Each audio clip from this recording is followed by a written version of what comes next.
The Truth Beneath the Stars.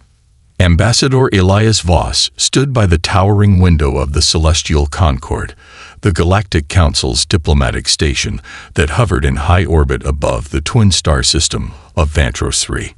The vibrant swirls of interstellar gas stretched across the void like liquid fire, a breathtaking sight that once filled him with wonder. But now, all he felt was a quiet, simmering rage. In his hands, a sleek data slate flickered with a classified transmission, evidence of the greatest betrayal in human history.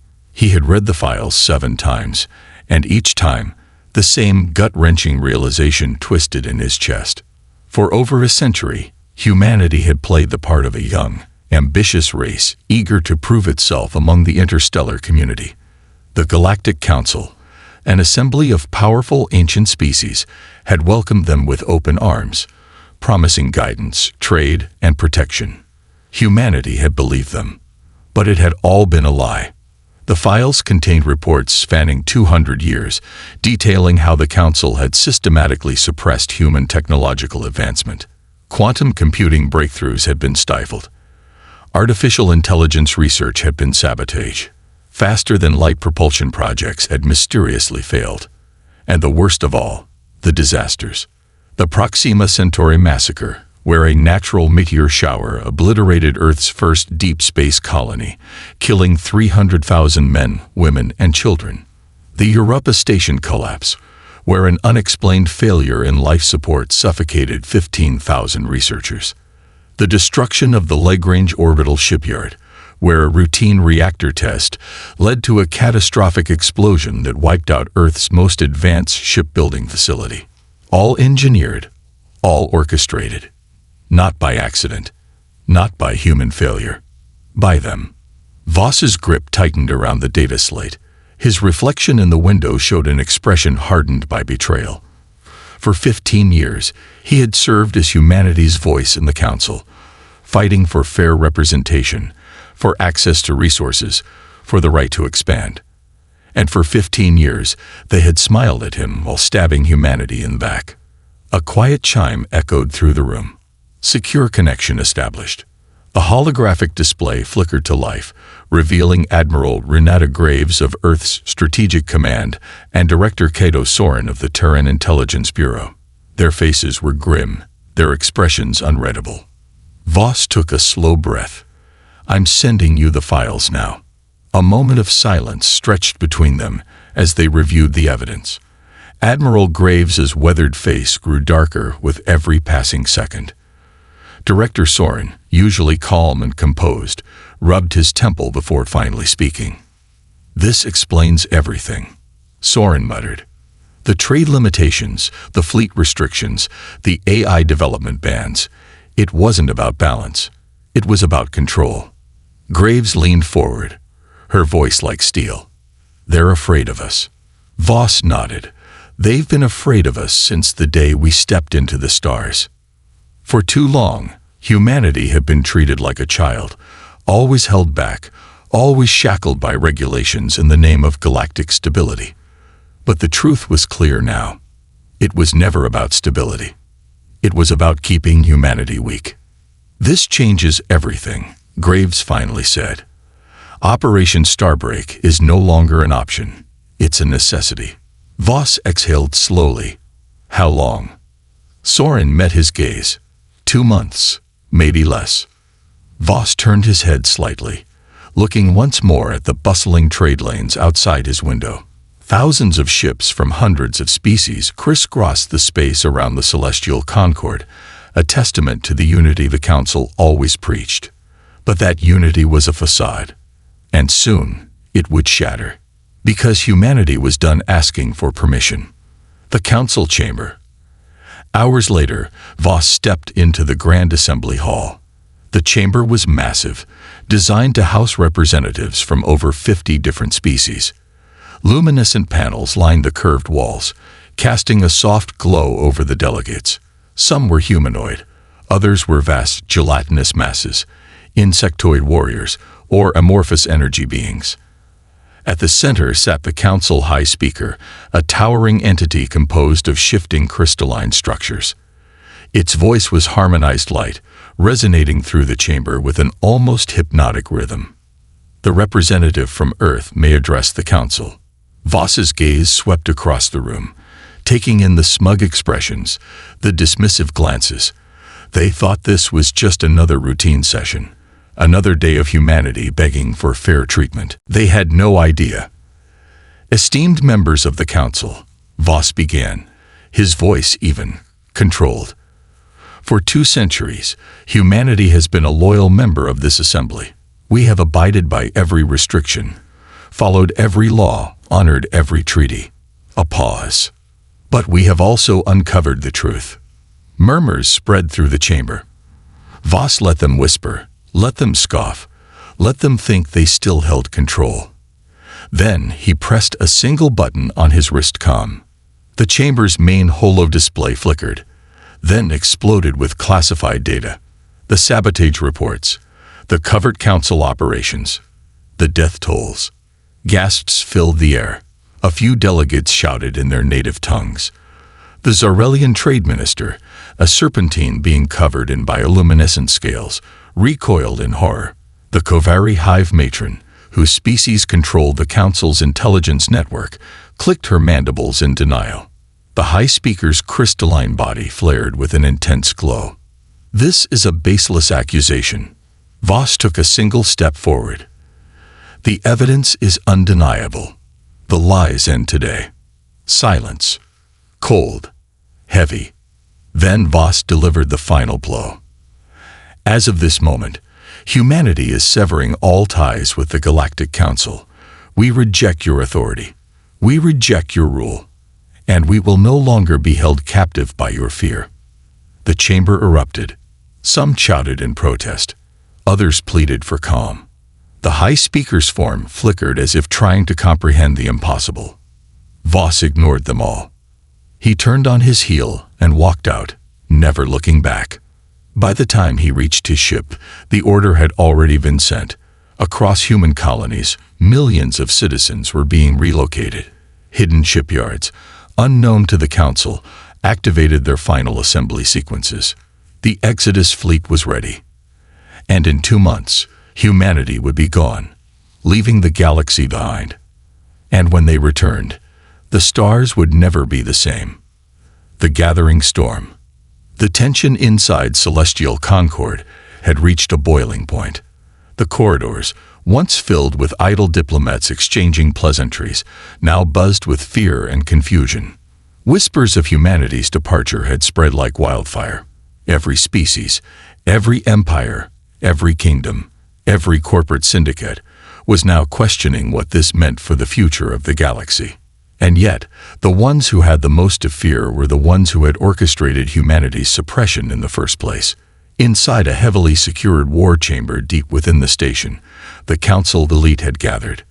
Unlike the public assembly, this was an undisclosed classified session.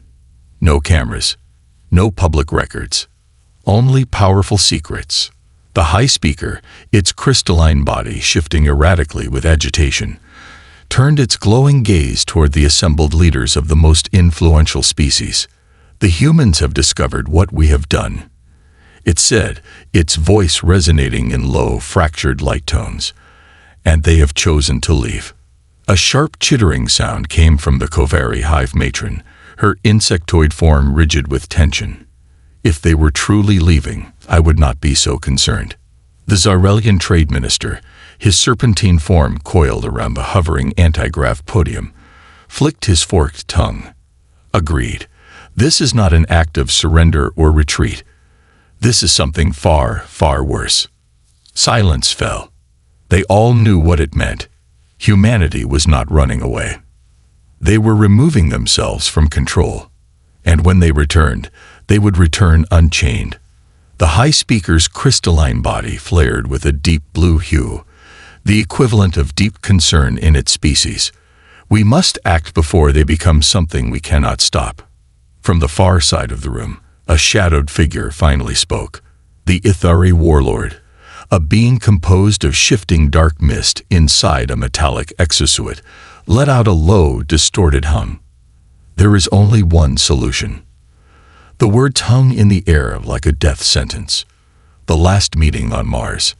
Meanwhile, far from the politics of the Council, deep within the Sol system, the true heart of humanity's plan was unfolding. Inside an underground bunker beneath the rust-colored surface of Mars, high-ranking officials, military commanders, and scientific minds had assembled for what would be their final meeting before the great departure. The holographic table in the center of the dimly lit chamber displayed dozens of classified operations. The sheer scale of the evacuation efforts was staggering. Entire cities disappearing overnight, military fleets being moved in total secrecy, advanced technology being stripped from every registered facility. Humanity was not simply leaving. They were taking everything with them. Admiral Renata Graves stood at the head of the table, her uniform crisp, her demeanor hardened.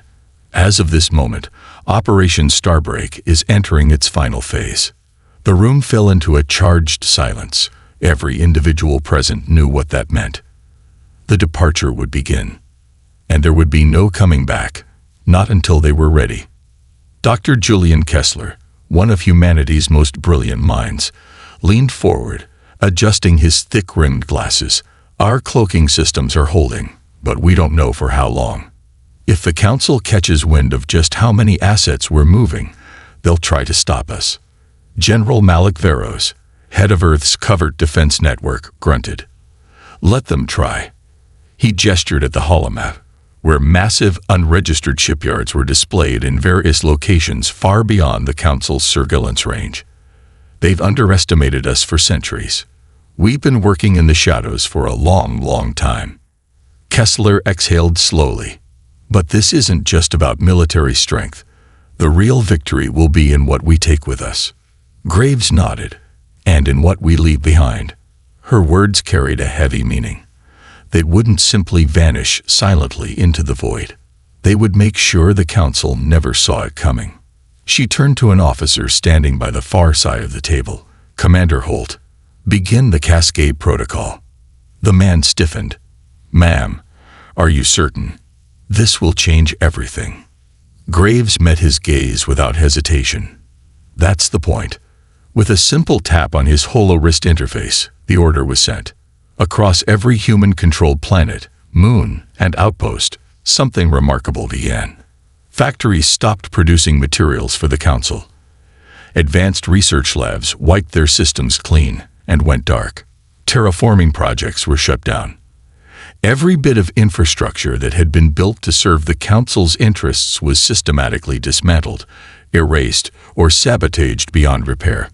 Humanity was not just leaving. They were making sure the Council had nothing left to control. The Council's desperate plan. Back on Celestial Concord, chaos erupted within the hidden war chamber.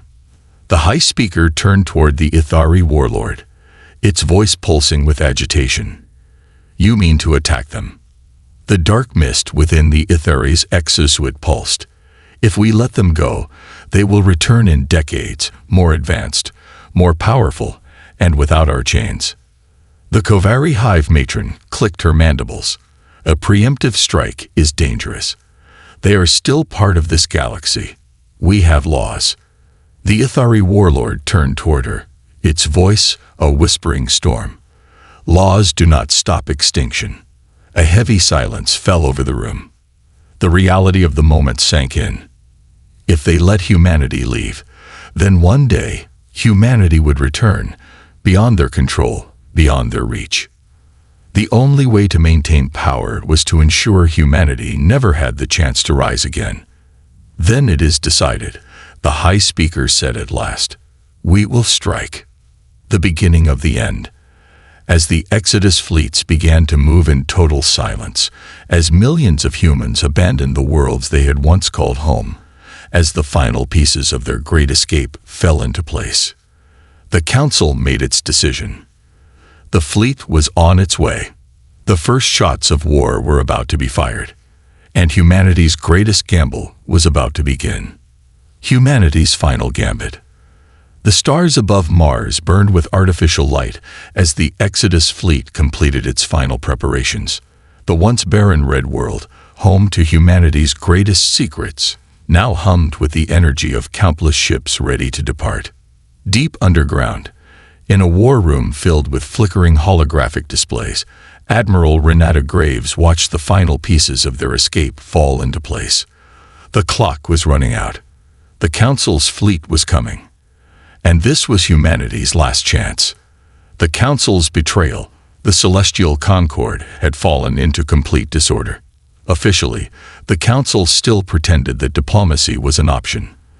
Their public messages insisted that humanity's departure was regrettable but respected. But behind closed doors, the truth was far darker.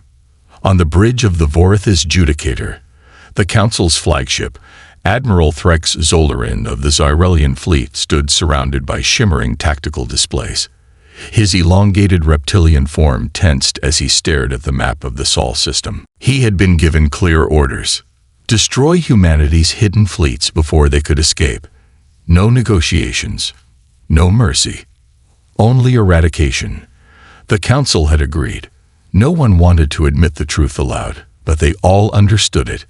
If humanity was allowed to leave, they would return one day, stronger, faster, and unshackled from the Council's control. That could never be allowed to happen. Threx turned to his second-in-command, a cybernetic construct of the Silicon Mind Collective. Its glowing blue eyes flickered with calculation. "How long until we reach Sol?" Threx asked. The machine voice hummed. 17 standard hours. The human fleet will not have fully dispersed by then. We will be in position to execute full containment. Threx nodded. His orders were absolute. Destroy every human vessel before it could escape. Ensure humanity's extinction. He exhaled slowly, staring at the swirling clouds of hyperspace. If the humans understood what was coming, they would have already surrendered. But they hadn't. And that made Threx uneasy. Humanity's final trick. Back on Mars, in the underground war room, Admiral Graves, Director Kaito Soren, and Dr. Julian Kessler stood around a massive holotable. The display flickered with the latest intelligence reports. The Council fleet was closing in. But humanity had never planned on running away without a fight. "How many ships do we have left to evacuate?" Graves asked. 17% of the fleet is still loading, Kessler replied. But even at full strength, we can't match them ship to ship. They outnumber us 5-1. Soren rubbed his chin. Which is why we're not going to fight them ship to ship. Graves narrowed her eyes. What are you suggesting? Soren gestured toward the holomap. A hidden network of beacons pulsed across the Sol system, ancient satellites, long forgotten by the Council's surveillance. They think they have us pinned, but they don't know about Project Phantom. Graves frowned. That project was decommissioned decades ago. Kessler grinned. That's what the Council thinks. A low murmur rippled through the war room. Every officer understood what that meant. Project Phantom was real, and it was about to go live. The battle for humanity's future. 17 hours later, the void above Mars erupted into chaos. The Council's fleet arrived in full force, a massive armada of dreadnoughts, cruisers, and warships, their hulls gleaming in the light of Sol. And waiting for them was humanity's last stand. Admiral Threx Zolarin watched from the Vorithis Judicator as his ships deployed into battle formation. They have less than half our fleet size, his tactical officer reported. Victory is assured. Threx hissed. Then destroy them. The first Council warships surged forward, unleashing devastation. Lances of energy carved through the darkness, targeting the human fleet with merciless precision. But something was wrong. The human ships weren't moving to engage. They were dispersing. The Great Deception. Suddenly, the entire battlefield shifted. Massive bursts of sensor interference flooded the area. Hundreds, thousands of false signals appeared on every Council ship's radar. Enemy contacts. Fake energy signatures. Entire phantom fleets appearing out of nowhere. Threx's command center exploded into chaos. They're using electronic warfare, one of his officers shouted. Another screen flickered. Multiple human fleets detected across 5 sectors. No, 10 sectors. We can't get a lock. In reality, Project Phantom had never been a weapon. It had been a deception system designed to fabricate entire battle fleets through advanced quantum signal manipulation. And it was working. The Council fleet fired blindly, chasing ghosts while the real human fleet vanished into the darkness. The Exodus fleet, carrying millions of humans, slipped away unnoticed. And as the final human warships powered down their drives, leaving only their false echoes behind, the great deception was complete. Humanity had escaped. The aftermath. By the time the Council realized what had happened, it was too late. The human fleet was gone, beyond their reach, beyond their influence. For the first time in thousands of years, a species had successfully broken free from the Council's grasp. And that terrified them. On Celestial Concord, the High Speaker stood before the silent members of the Council. Their fleet had failed. Their deception had been exposed. And humanity was out there, somewhere, growing stronger. The High Speaker's crystalline body dimmed. This is the beginning of a new age, an age of uncertainty. The Ithari warlord, once arrogant, now stood in grim silence. The Kovari hive matron, usually brimming with confidence, now twitched with unease. They had always thought of humanity as reckless, emotional, impulsive. They had never considered that humanity might also be strategic. And that mistake had doomed them all. Somewhere beyond the stars, deep in the unknown reaches of space, on the bridge of a hidden command vessel, Admiral Graves stared at the endless void ahead. Earth was behind them. The old galaxy was behind them. And in front of them, infinite possibilities. Humanity was no longer bound by the past. They had escaped the Council's chains. And one day, they would return. Not as subjects, not as servants, but as something far, far greater. The stars belonged to them now, and the galaxy would never be the same again.